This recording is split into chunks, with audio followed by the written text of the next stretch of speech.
You know, I don't know that we've changed all that much. We still have incredible counselors that are there 24/7 that provide safety, support, understanding to abused women and their kids. The demand is still there. When we first started, we just had the shelter and an outreach worker and a child and youth worker, and since then we've added on a transition program, which is really, it's a housing program. It helps women find affordable housing so that they can move on to a life free of violence. So really we haven't changed. We provide a lot of practical supports to women who have left abusive relationships. It's just the number of people doing that work has increased over the years. We serve an average of 600 women and kids every single year.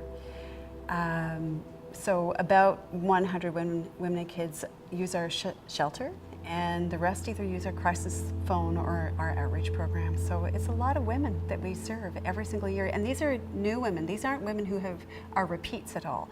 So it's a high percentage. 1,500 crisis calls, and that's where a woman is actually in crisis.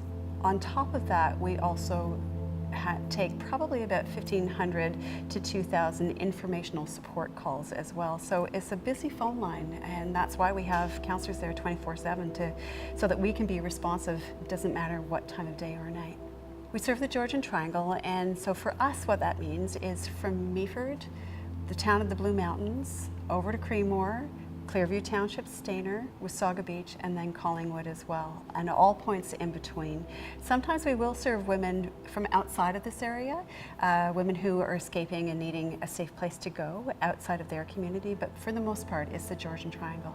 When I first started working at my friend's house 24 years ago, I didn't believe I'd be in this job 25 years later. I thought we wouldn't be needed. Unfortunately, that's not the case, and I know that we're going to be needed another 25 years from now. So I'm hoping that the community is going to support us for the next 25 years as they've had for the last 25. What is the reality for my friend's house is that we have to fundraise in order to keep our doors open. Yes, we're funded by the Ministry of Community and Social Services, and for the most part, I would say that we're somewhat on a fixed income.